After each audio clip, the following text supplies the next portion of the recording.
We're going to do Falling Skies. We're going to do the best one first, like we usually do. But before we get into our discussion about the best episode of Falling Skies, let us know in the comments below if you guys are former fans, current fans, or future fans based on this video. Let us know what you thought is the best episode. And I see right off the rip why season 2, episode 10 is the best episode, A More Perfect Union. Nope. I feel like this episode had everything in a single episode of a show. It really filled it to the brim of everything they could give me. It told me everything I needed to know about a bunch of characters, their various relationships, but more importantly, I didn't feel like a stranger in the story. For those of you guys that haven't watched Falling Skies, it's one of these shows that, a lot like Warehouse 13 and Eureka, it came out in a time on cable, I think on TNT or Sci-Fi, but there were other shows that came out in that same vein, like Defiance and The Last Ship, things like that. They weren't as campy, goofy as Eureka and Warehouse 13. They took things a little bit more seriously. So this was exactly my kind of vibe, and I definitely see where this is the best episode, because I'm on our own time. I'm going to go back and watch this whole thing. I think this is a show I'm going to go through and bang out, because the other thing I liked on top of being dumped right into this world in this best of episode is I didn't feel lost in the story. I understood all the stakes. We're going on a suicide mission to take down this powerful weapon. Here are the 3 dangers we're going to get along the way. Here are the people that we don't trust to go. Here's why we want this kid not to go. It all made crystal clear sense, and I've not seen minute 1 of this show. Experimenting with these shorter season type things. Right. Starring Noah Wiley is pretty much the main character. You follow him, but you also follow a big bunch of survivors in this. So many.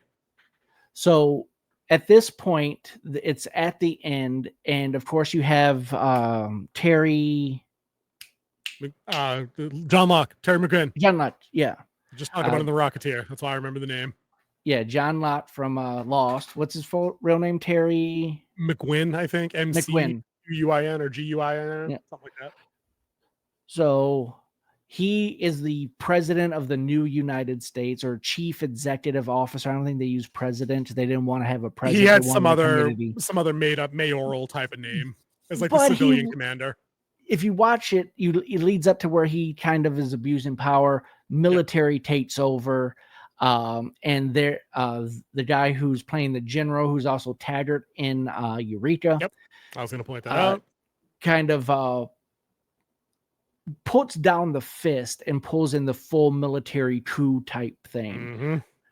In this, they also have where they introduced that some of the aliens are rebels against the rest of them. If you watch the series, you understand that the kids are harnessed. His son Ben was, and he now he kind of lives with the Skitters, as what they call them, the aliens, which are kind of like the worker bees. He was harnessed. If you keep the harness on long enough, the Skitters what you turn into. It changes your DNA, and you actually turn into that creature. That's wild. I didn't know that. I haven't seen enough to know that. That's wild. Yeah, I think they find that out in the middle of season 2, where they cut one open, do an autopsy, and they see the harness on a back of it on it. Deep. I like that. The sci-fi vibes are great on this show with the different tech that the aliens bring.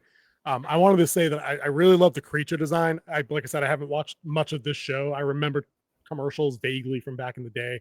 I like the whole humanoid torso on top of like the arachnid lower half, so you can get the whole skittering thing with like wall crawling and jumping, and anything with more legs than you is just weird and intimidating, no matter how you want to slice that. I like that. They even actually talk about that in the worst of episode. Why do they make robots with 2 legs? Like they're trying to get in the heads of how these things think. I love the word skitter too. It sounds like a slur. It works. You can spit some venom with it, which is exactly what a resistance force would do. And they kind of skitter along. Yep. So I mean, it works there for sure. But dude, you're right though. Giant cast, man. Here's a couple of other people that are familiar faces. The guy that kind of commands the 2nd Massachusetts, like the military half, is a famous character actor. He's been in stuff like Armageddon. He's been in The Punisher. I wish I had grabbed his name. Maybe I'll dub it in on the screen right here. Will Patton. Yes. Patton. Yes. Will Patton. Lots of stuff. The guy that played the colonel's right-hand man that puts the hit out on the Skitters outside of the base and almost gets Noah Wiley's kid killed. That's Connor Jessup. He's a character actor that's been on a bunch of shows like Supernatural. And then Moon Bloodgood, the camp doctor. Been in a bunch of sci-fi stuff like Terminator, Salvation, and loads of other stuff. So there's familiar faces everywhere in this show. And I love the girl who played Maggie. Do you know what her real name is? No, I didn't recognize her. Sarah Connor. Get out of here. Yep. If they go 5 seasons of this show without doing the "come with me if you want to live" joke, they've missed opportunity. They need to throw that in there. But the creature design, the sci-fi stuff is all pretty slapping. I never felt like I was left out from not having watched the whole show because the writing is so tight. It allows you to ask questions and then get a lot of them answered along the way. Why are we taking this group on this suicide mission? Oh, well, if we destroy this weapon, this overlord dies, we have a better chance of doing this other thing. Like, so it compounds upon itself logically. I like that. I feel like that's missing. The nickname of the overlord type characters are fish heads. Yep, I saw that. These groups love their slurs. They got them all lined up.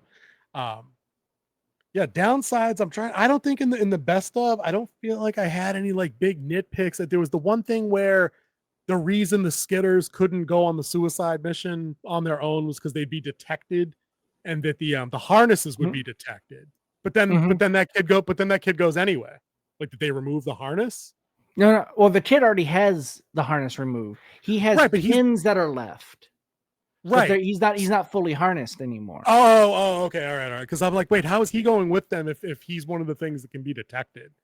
No, you're right. He still has a connection that goes down the spine. That's right. Yeah, the whole down the spine. I saw the light pins. Okay, yeah. I got you. Dude, honestly, that was my only gripe.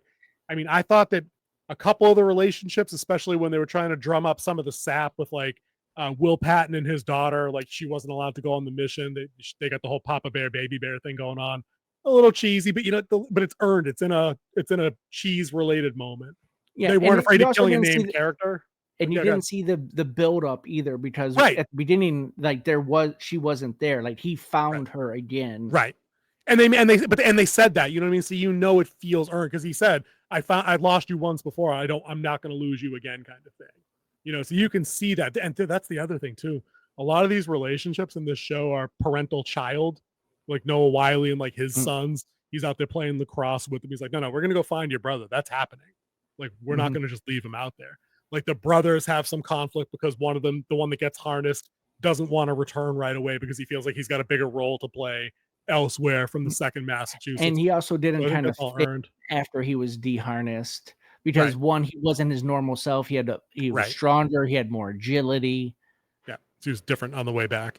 I think you're right, man. A lot of the melodrama is probably earned for folks that watch the series all the way through, and they can kind of get some catharsis from those kind of scenes. So I thought that stuff's good. The other stuff that I really liked out of that episode, and that's all I've got to say on it because I thought it was great, and I can see why people really thought this was the best, especially given the cliffhanger ending, and I won't ruin it for folks that haven't seen it. I liked watching Noah Wyle and Terry McGuinn have those kind of ethical, philosophical talks like in his office about, did we ever really want military rule? Like, no, we didn't want military rule, but like until we get to a point where we don't need it, this is what we got. Because they mirror that in our worst of episode, where we've got civilian rights versus military necessity at a different point. And Noah Wiley's like right there in the middle. He's like, no, for right now, like this is what we have to do. But the civilians are our best motivation for keeping this fight up for like the future. You know what I mean? Same thing when they were talking about the baby stuff. We'll get there though. Yeah, but give me what else you liked on this episode, the best of. So the reason why I think they voted this one the best of is because there's a lot of action, there's a lot at stakes, and unlike the last season finale, they actually accomplished something bigger than what they did on the last one, because they kind of got hammered on the first one, but they were still just the second mass. Yeah. Got it. Yeah. I like that though. I thought those effects largely held up to them. They looked a little dated the same way that like the Battlestar Galactica revival now looks dated. It's 20 years old. Not everything's Lord of the Rings. The creature effects, like I said, were good. I thought the Overlord creature design was a little weak. It was a little weak, Saucer. The one that showed up to watch them all get tortured, like near the end of that episode, the one that dies. Yeah. But the mech stuff, I didn't even mention that. The mech stuff looks dope. The spaceships look cool. That the humans are all using conventional weapons that you'd recognize. So I mean, it's fun seeing them in action as like in a guerrilla unit. So that all works. Yeah. The other reason why I believe this one was voted best is it kind of starts going downhill in season 3. That's why I was surprised that Oh. the worst episode was so early in the series. But we'll talk about I the know- worst episode in the I next know- video. And I know why that is. And we're going to talk about that in just a couple minutes.